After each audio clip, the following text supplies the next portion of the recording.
19th century bedroom. It's typical of those set up by settlers in Allen County. The bed, which is roped and has a mattress of corn husk, belonged to Moses McClure, 1826 to 1901. He died in the same bed. Huh. It shows a picture of them riding in a wagon about the time. Oh, look at that piano.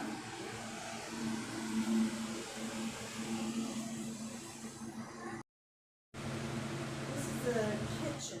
It's the center activity in the pioneer home. With 3 heavy meals a day, as the rule, the fireplace was in constant use. It was used for cooking and was a source of heat. The kitchen setting reveals some of the characteristics of 19th century living.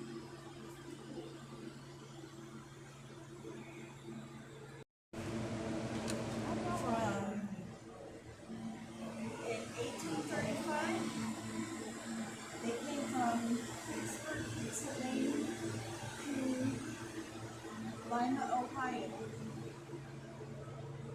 They were first made in the Conestoga Valley, Lancaster County, Pennsylvania. This is a Hertz. Oh wow! Look at the detail, though. Look, there's a flower vase in here.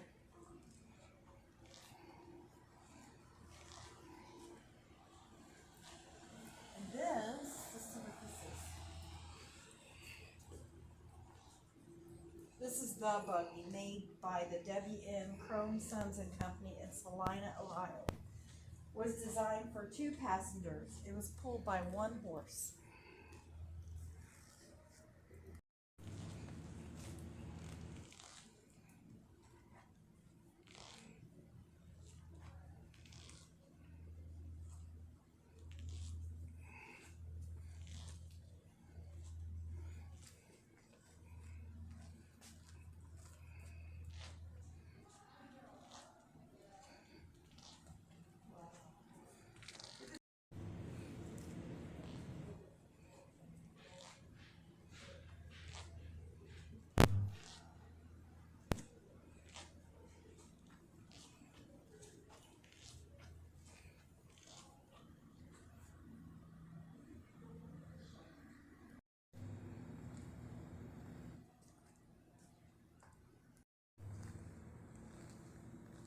Memorial Library.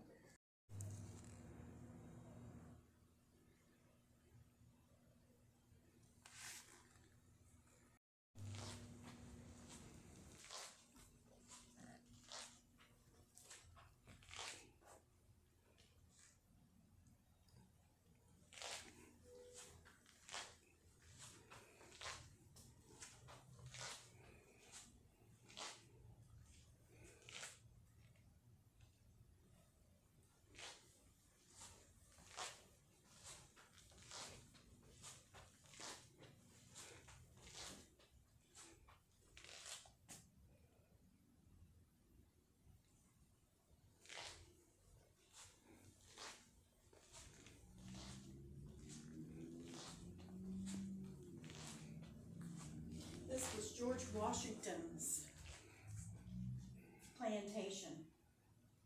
Really? Yeah, his plantation home, Mount Vernon, was located near Alexandria, Virginia.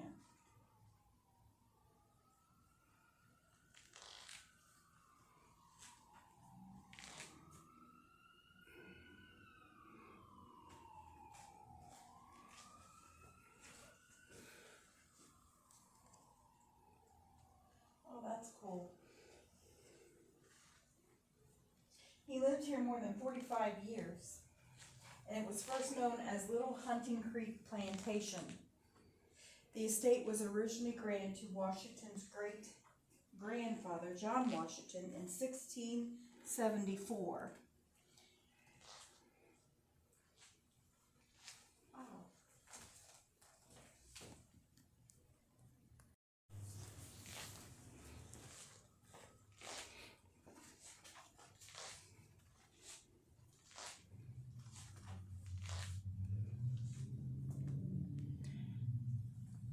Oh, in the colonial days, kitchen were often in buildings separated from the main house because of the risk of fire, and to separate the main house from the heat, noise, and smell of the kitchen. Didn't know that. Man, the detail is just sick. It's unreal. Could you imagine them having to go from over there and bring all their meals over here because that's where the kitchen was? Yeah.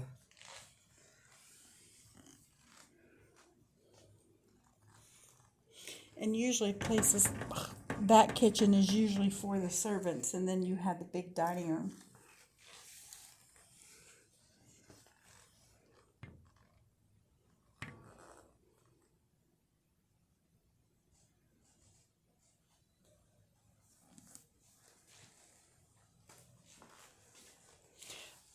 All this curtains and everything is handmade in there.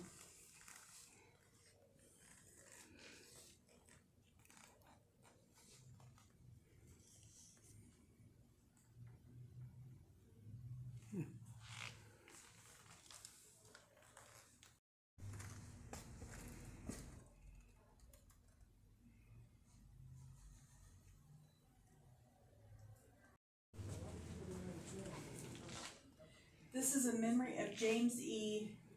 Roshton.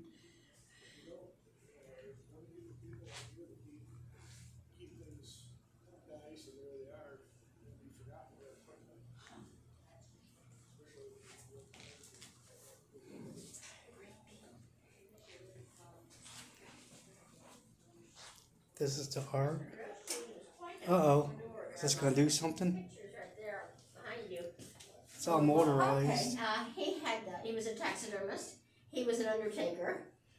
He started the Brewcord Rubber Company. He had a shoe store. He just did a little bit of everything. He was busy, wasn't he? He was a busy, very talented man, and he was a carpenter. He made all of these cases, and they traveled with them all over the United States and showing them. They had one more. It was called Cock Robin. This isn't right here, and it was destroyed in 1931 down in Dayton. They had a flood.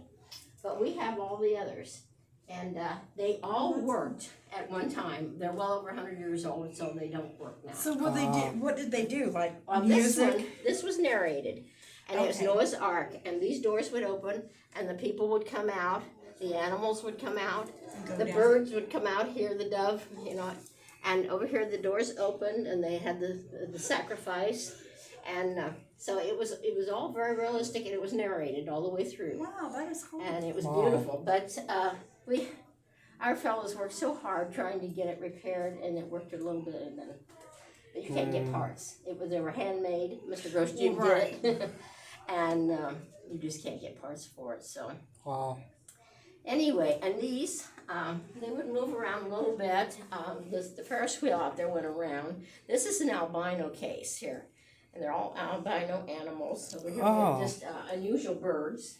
Okay. And they were lit. It had light bulbs along the side that would light up. Wow.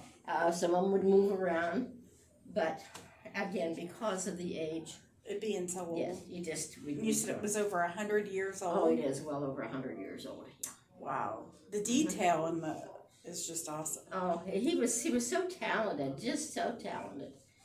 And they had a picture of him in his shoe store, or repairing shoes there, and there was a shoe store he had. And if you bought a pair of shoes in his shoe store, you got to see Noah's artwork. Really? So that was an incentive, you know. Wow. Well, that's pretty cool. So, Well, that it was.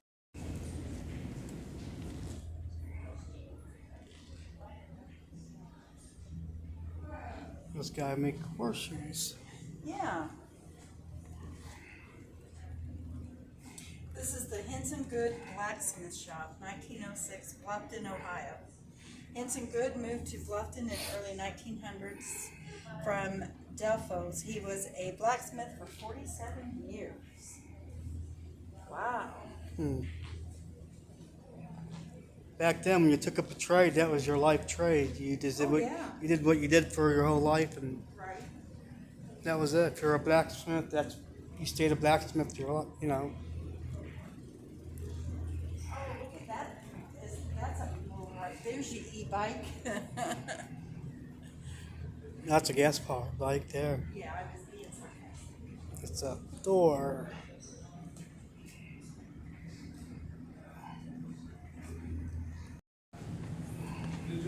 It's pretty.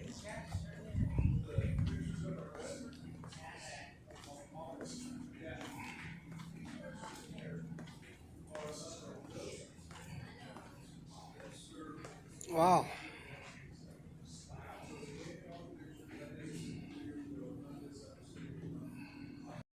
Some guy made both of these. Oh, wow. Wow. That one's not working real good. We gotta do some more work. It was working. We put it in a few weeks ago. Oh, you just put this in there? No, no, this is Oh. 3 weeks ago, and everything's flooded, and now we can't get the drive Right. So that's what I'm taking off. Wow. Thank you. That's really cool.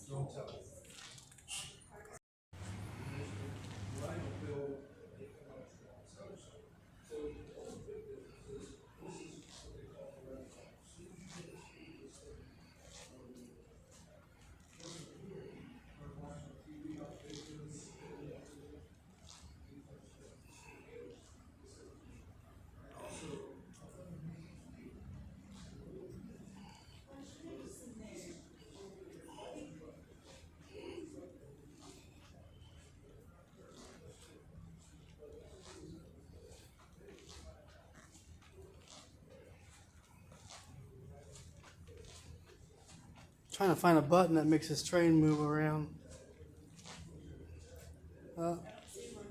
Must be a magical button.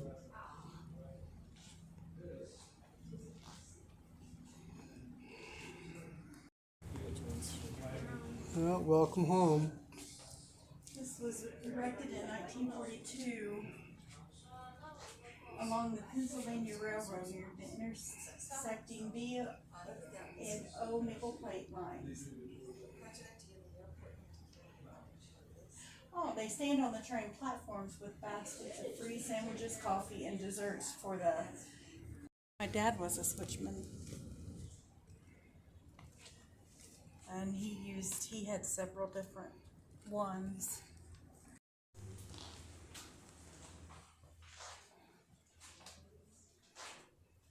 What the heck is this thing? It's a Buddhist shrine. Huh.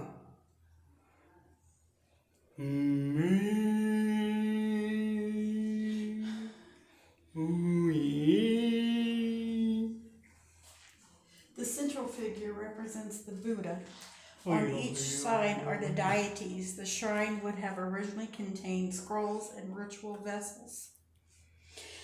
The drawers below probably held tablets of which were inscribed the names of family ancestors.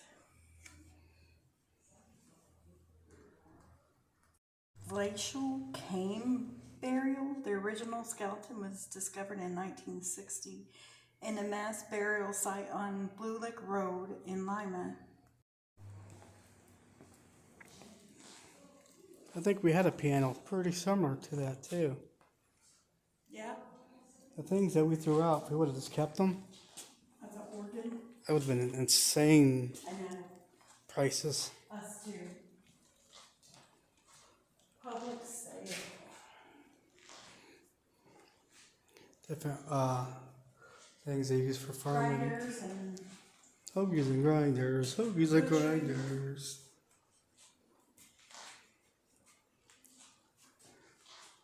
Well, I'm not sure what this is, but I don't want to be caught in it. it's a threshing machine.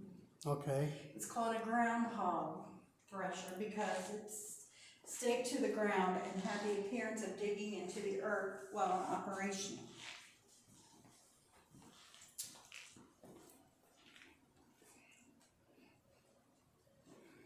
Okay.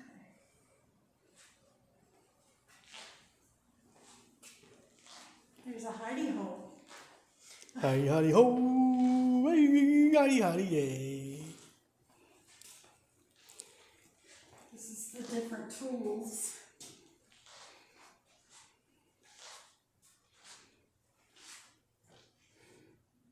Wow. Look how far we come from then till now.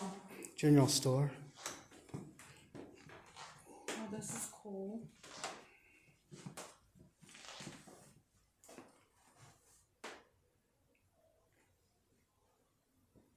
All the different old things you'd find that would be in a modern store. Look where the eggs were kept. Right there. Yeah. Shoes and hats. Yeah, back then they would purchase material and make their own clothing. Yeah. If you could afford store-bought clothing, you were well off. All right. Oh, somebody's in jail up there. Oh no.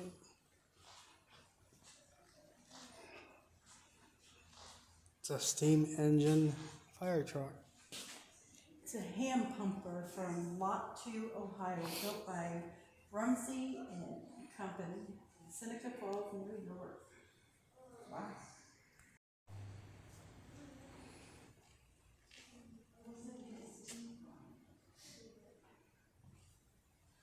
Hey, this place keeps going.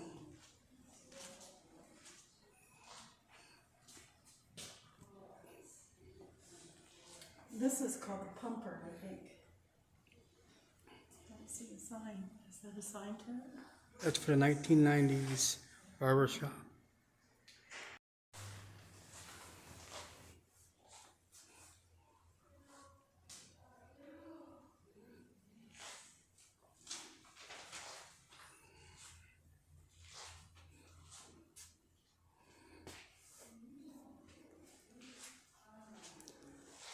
I'm surprised you don't use a Tom Cruise mannequin in here. That's funny. Like they do everywhere else. Or is it a Incubator? What incubator? the hell is this thing? It's an iron lung. It is an iron lung? Yeah. Wow. Good thing you didn't get coveted back then. Let's stick you in one of these damn things. Oh, it was capable of artificial respiration. Yeah. It Defibrillator. It was used to treat victims of respiratory paralysis, often caused by polio. The patient's body, excluding the head, was placed in the tank. Ooh, and a rubber collar was attached to around the neck. No. If they had coveted back then, that's what you'd be in. You would. I would. That'd be your.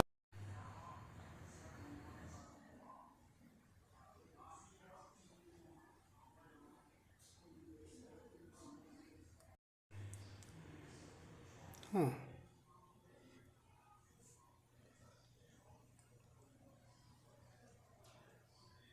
Why did you put out some of the stuff? There's a penny. The skeleton's gotten so scared that he lost his head.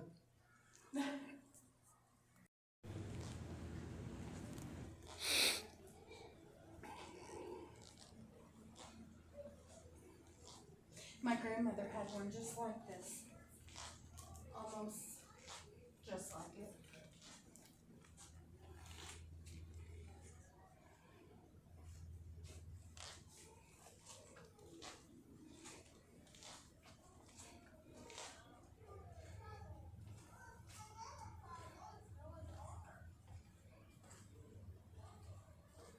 Is that the Muppet guy sitting there? Right.